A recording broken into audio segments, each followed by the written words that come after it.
un chercheur et un professeur. À ce titre, il est directeur d'études à l'École pratique des hautes études, donc à la Sorbonne, où il est titulaire de la chaire exégèse et théologie de l'islam chiite. Je voudrais préciser également que cette chaire sur l'islam chiite est la seule à ce jour en Europe, je pense ne pas me tromper, toujours la seule dans le monde occidental. Dans le monde occidental. Dans le monde occidental, pas seulement dans... Parmi ses œuvres, je voudrais citer entre autres le dictionnaire du Coran qui a été primé par l'Institut de France, ou le Coran silencieux et le Coran parlant, qui a été désigné comme étant le prix du meilleur livre islamologique en 2011. Ce soir donc, nous recevons un éminent chercheur, M. Moesi, à qui nous poserons donc à son tour la question suivante: en quoi l'islam actuel est-il différent de l'islam des origines? Alors, je dois dire tout de suite que je ne poserai pas la question de la même manière en quoi l'islam d'aujourd'hui est différent de l'islam des origines, parce que il n'y a jamais eu un islam, ni aujourd'hui ni à l'origine. Il y a des islams avec un S, et surtout je vais parler, si vous voulez, de ce qui se passe peut-être à l'origine, c'est-à-dire le message présumé être celui du prophète Mahomet, et puis ce que ce message devient après Mahomet, même tout de suite après.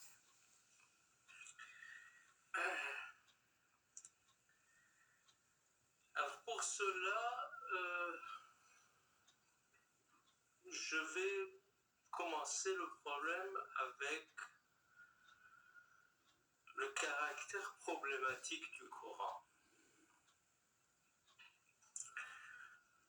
Le texte coranique est problématique. Bon, les orientalistes l'ont su à partir du 19e siècle lorsqu'ils ont commencé à étudier ce livre. Mais le Coran posait problème déjà aux musulmans eux-mêmes et aux savants musulmans dès les premiers temps de l'islam. Je donne quelques exemples objectifs pour montrer ce caractère problématique. Alors, bien sûr, les savants musulmans ne disaient pas la chose de la même manière que moi. Ils n'ont jamais dit que le Coran est problématique.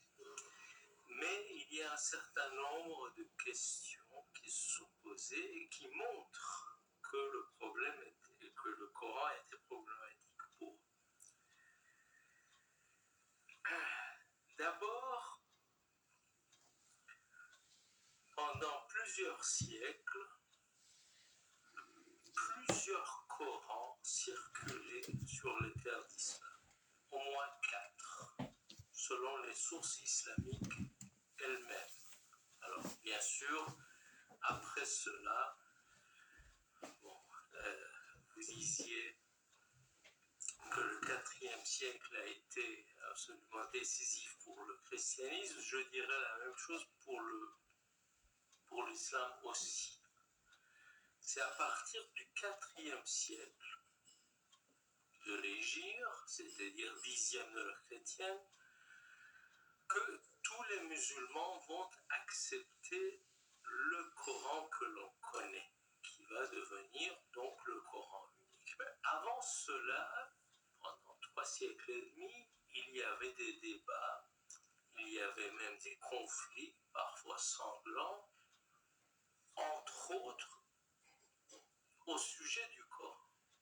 Et donc, tout le monde n'était pas d'accord avec le Coran officiel, qui était le Coran, je dirais, impérial, le Coran étatique, le Coran califal. Donc, d'après les sources, il y avait plusieurs autres courants qui circulaient et qui étaient différents dans leur forme et leur contenu. Et donc, il y avait des accusations de falsification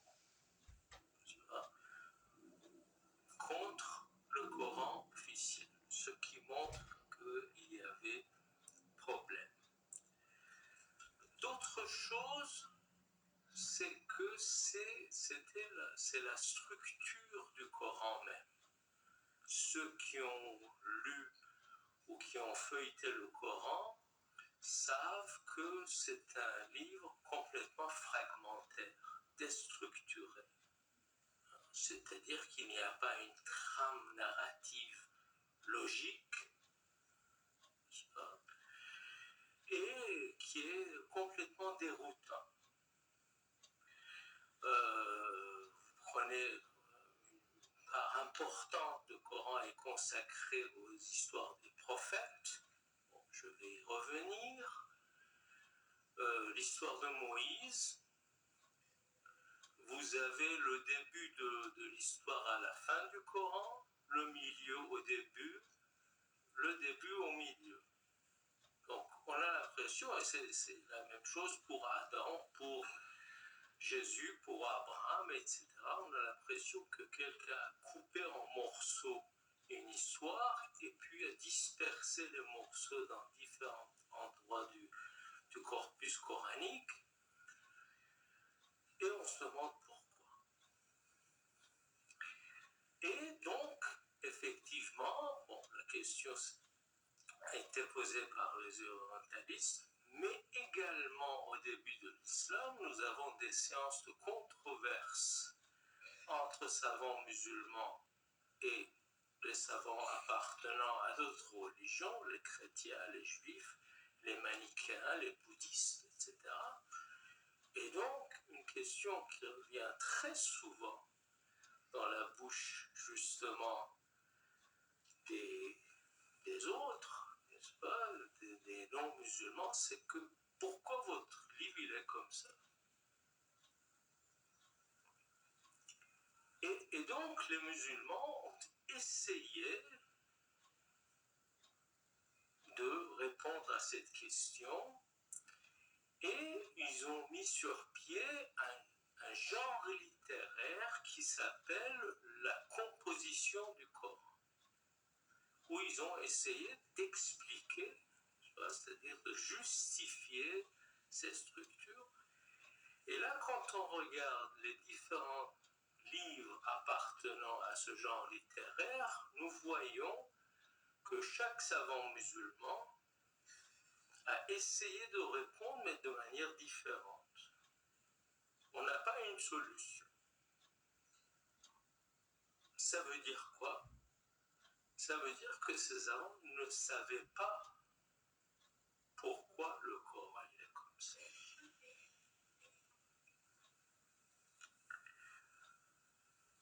Autre problème,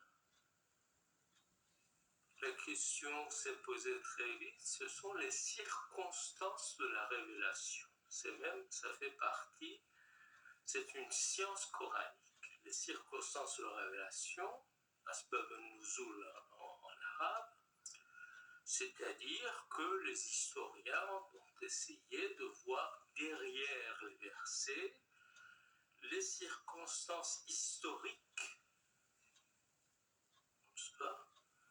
qui constituent le contexte de la révélation de tel ou tel verset ou telle sourate. Là aussi, les choses divergent très grandement. Pour un même verset ou pour un même ensemble de versets, nous avons des explications différentes, des circonstances différentes. Ça veut dire quoi? C'est-à-dire que les savants ne savaient pas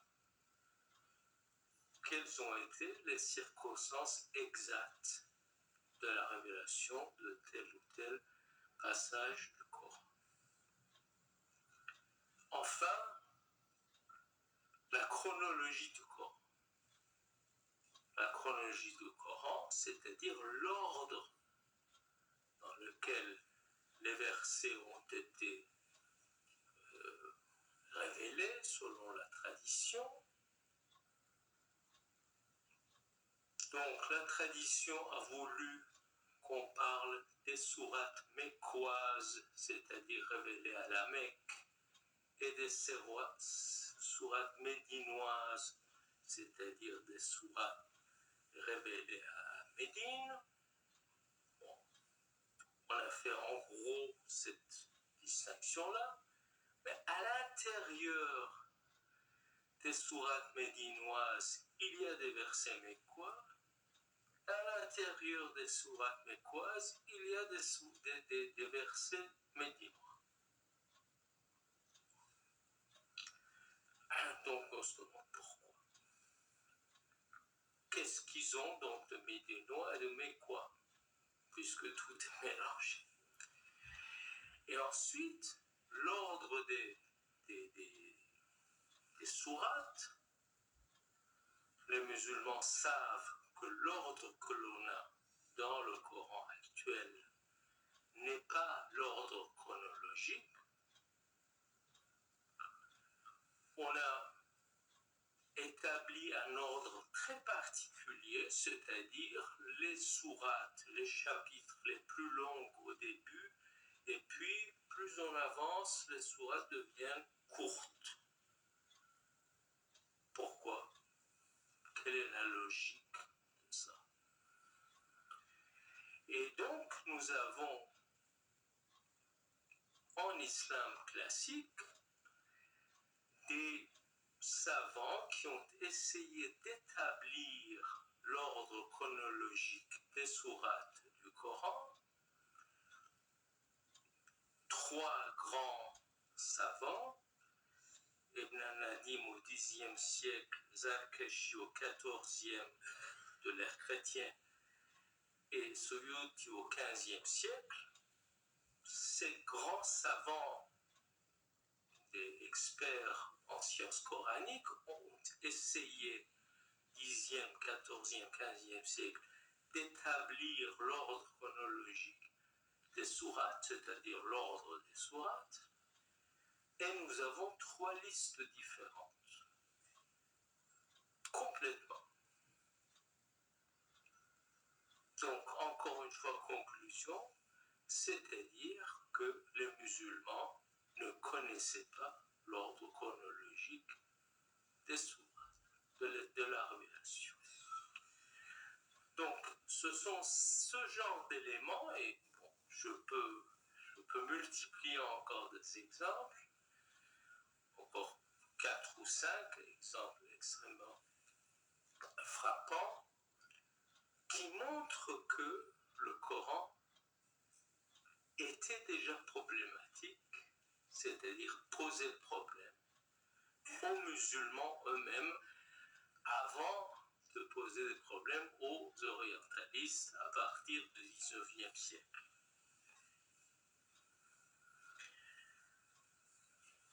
Alors je me suis demandé depuis plusieurs années pourquoi. Pourquoi ce caractère problématique?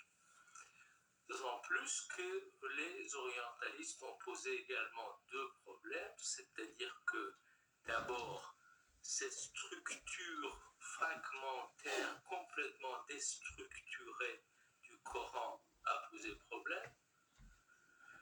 Les orientalistes, à partir du XIXe siècle, ont dit, bon, le Coran, d'après ce qu'il dit lui-même, appartient à une tradition textuelle,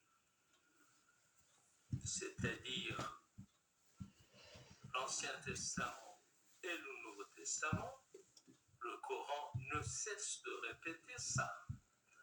Mahomet dit, je suis le continuateur de Moïse et de Jésus. Et le Coran vient après la Torah et l'Évangile.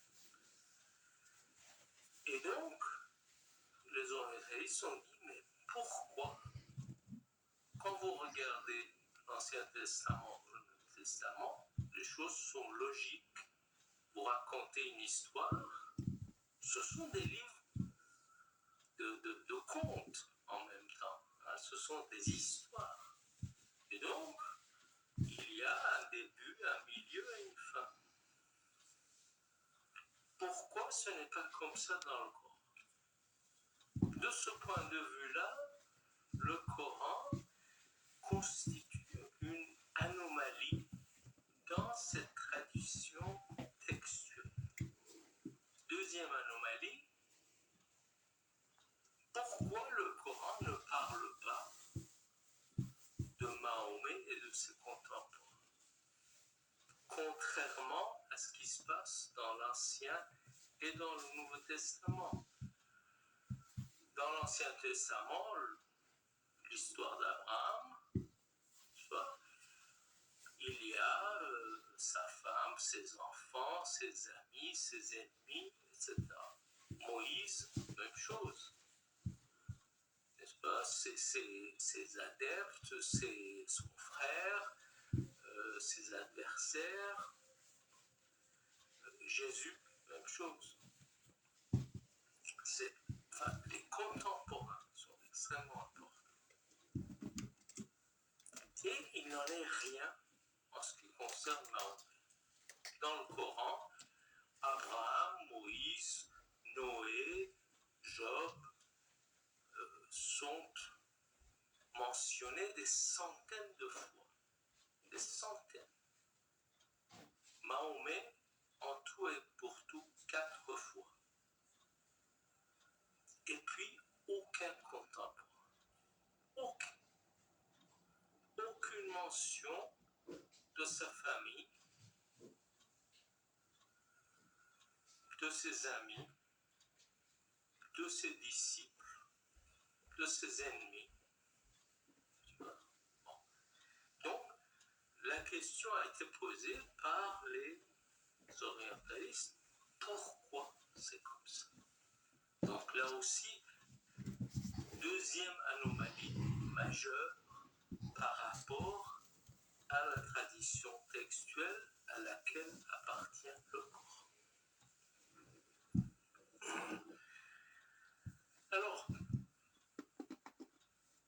moi je propose 2 hypothèses.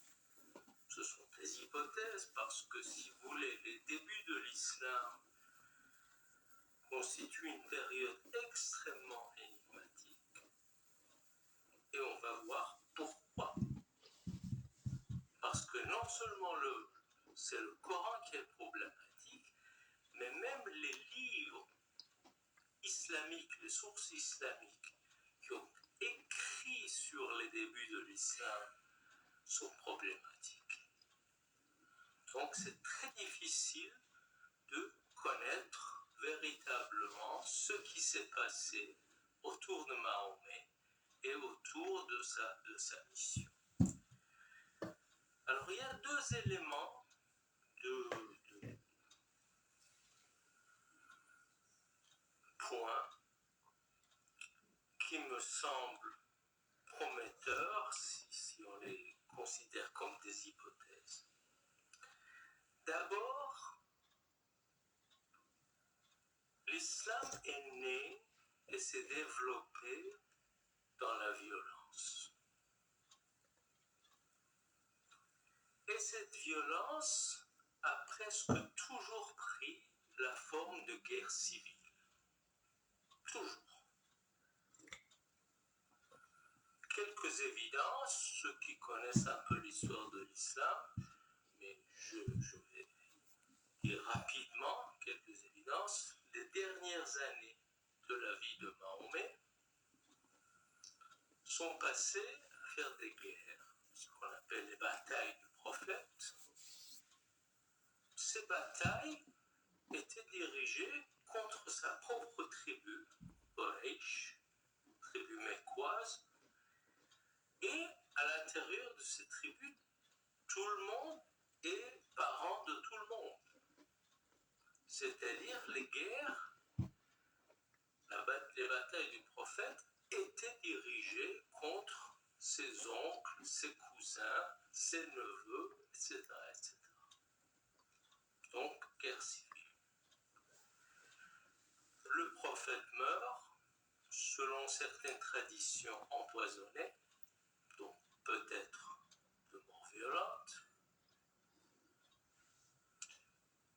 La question de sa succession donne naissance à des violences extrêmement fortes, dans lesquelles sa propre fille, la fille de Mahomet, meurt à cause de ces violences sur la succession du prophète. Fatima, premier calife, Abou Bakr, pendant son règne se déclenchent ce qu'on appelle les guerres de l'apostasie. C'est un terme impropre parce qu'il n'y a pas encore une religion pour qu'on la renie, n'est-ce pas?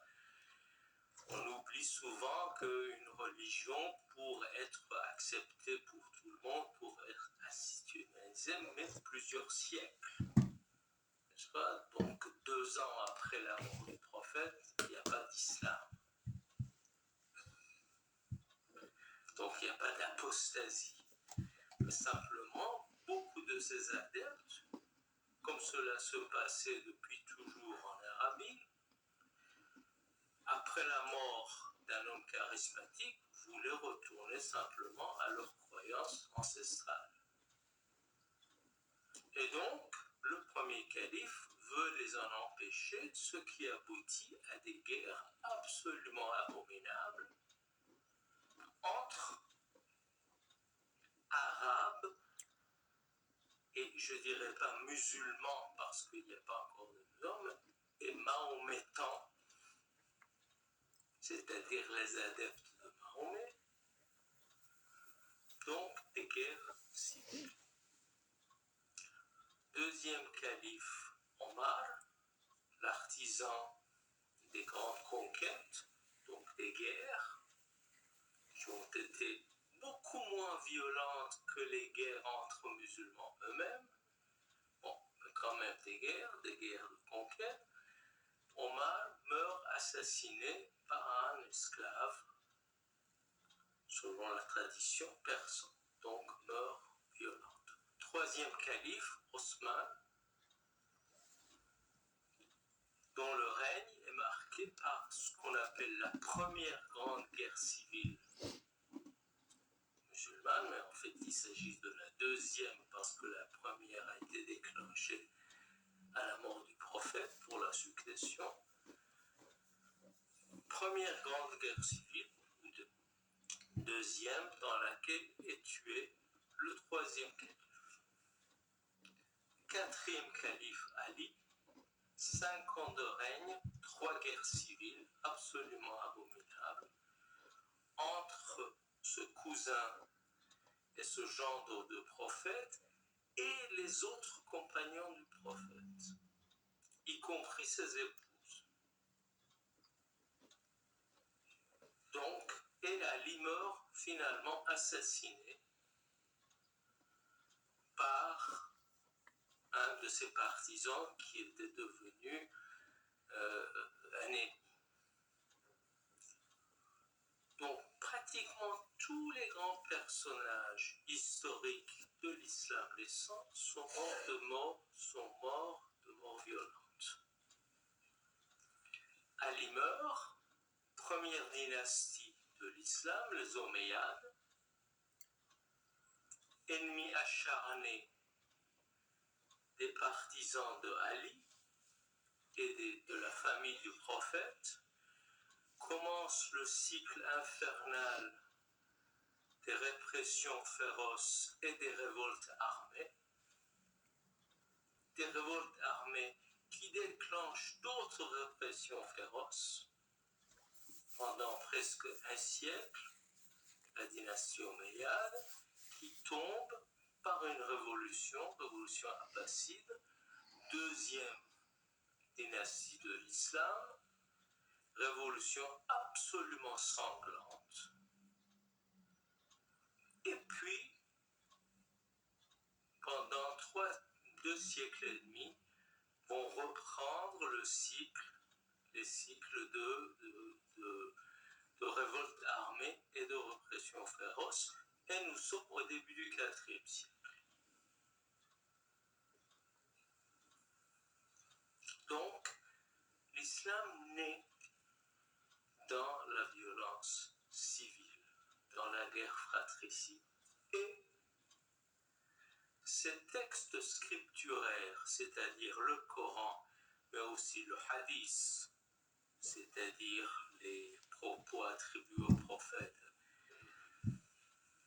ces 2 corpus de textes sont nés dans cette ambiance-là. On l'oublie. Il y a énormément d'études, d'une part, sur les guerres civiles en islam et sur la genèse du Coran et du hadith, mais curieusement, on n'a pas associé ces 2 phénomènes-là. Et c'est d'autant plus curieux que de part et d'autre, nous trouvons les mêmes personnages qui ont joué un rôle extrêmement important dans les guerres civiles et dans l'élaboration du Coran et puis de hadith. Nous retrouvons les califes, les 4 premiers califes, Ali, n'est-ce pas, Osman, et d'autres.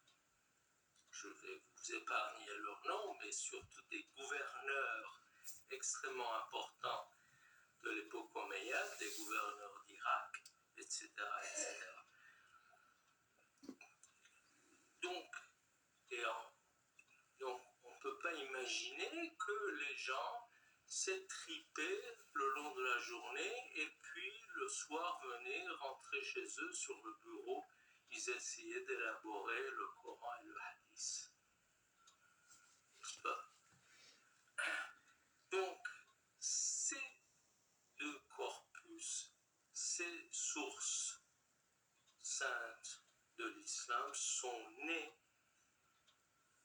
dans un contexte de guerre civile et bien sûr, les différentes factions avaient leur propre texte. Ce qui fait qu'effectivement, il y avait des divergences, il y avait des conflits entre les différentes sources.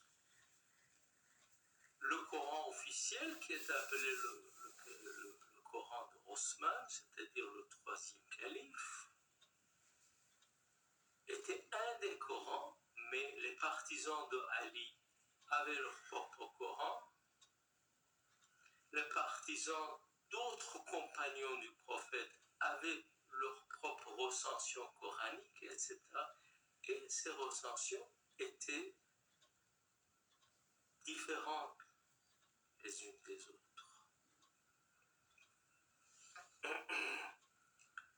Alors, dans ce conflit, les partisans de Ali soutenaient que le Coran contenait énormément de noms de contemporains de prophètes.